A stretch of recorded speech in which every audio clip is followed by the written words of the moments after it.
ঠাকুরের আতুল চরণে প্রণাম জানিয়ে, আরাধ্যা জগৎজননী বড় মায়ের আতুল চরণে প্রণাম জানিয়ে, পরম পূজ্যপাদ বরদার চরণে প্রণাম জানিয়ে, পূজনীয় আচার্য দেবের চরণে প্রণাম জানিয়ে সকলকে আনন্দিত জয়গুরু বলে আলোচনা প্রসঙ্গে প্রথম খণ্ডে 6ই অগ্রহায়ণ 1348 সাল শুক্রবার অতি প্রত্যুষে ইন্দু বসু, বিমল মুখোপাধ্যায় প্রমুখ শ্রী শ্রী ঠাকুরের কাছে আসলেন। দিগন্ত বিসারী মাঠের উপর দিয়ে একটা হিমেল হাওয়া ভেসে আসছে।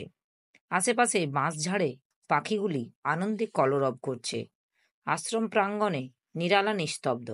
সবাই প্রণাম করে বসার পর শ্রী শ্রী ঠাকুর আশ্রমের পূর্ব কাহিনী বলতে লাগলেন।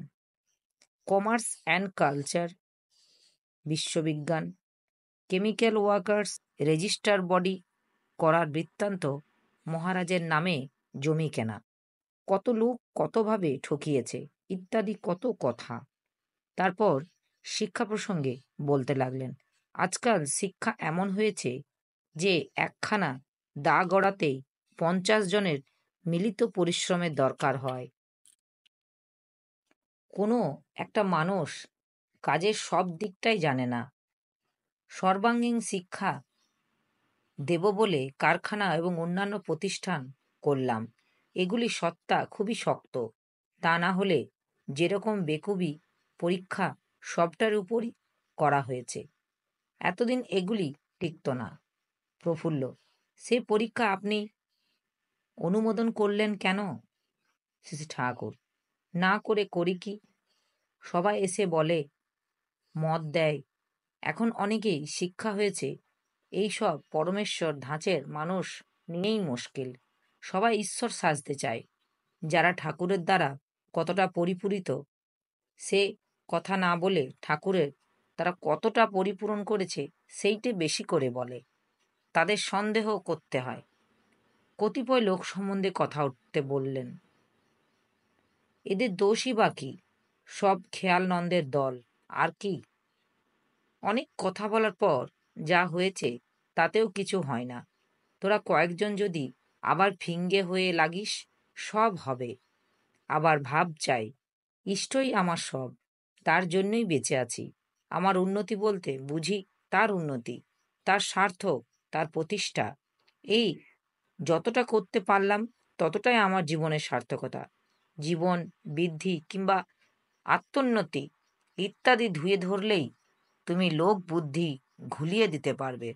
বাইরে লোকের কাছে যেসব কথা থাকতে পারে, কিন্তু তোমাদের তা থাকলে চলবে না। সোজা কথা, সেই মানুষটি তিনি ভগবান কিনা, বুদ্ধ কিনা, কেষ্ট ঠাকুর কিনা, চৈতন্যদেব কিনা, অতিশয় দিয়ে আমার কাজ কি? ওহে বাহ, আগে কহ। আর তিনি যদি না হন, তারপরে ইভলভ করবে আমরাই মা কালী হতে পারেন। কিন্তু মা কালী হয়ে যদি প্রথমত ও প্রধানত আমার মাই এই রূপ বাদ দিয়ে তার চিন্ময়ী রূপ আমার কাছে বড় নয়। তাই চণ্ডীদাস বলেছে, মরম না জানে ধরম বাখানে, এমন আছে যারা কাজ নাই সখী, তাদের লইয়া বাহিরে থাকুক তারা। তোমার ভালোবাসা, তেমন ভালোবাসা যদি থাকে, তখন তিনি ছাড়া আর ভালো মন্দ ছাড়া তার ইষ্ট স্বার্থ ছাড়া আলাদা আর কোনো বোধই থাকে না।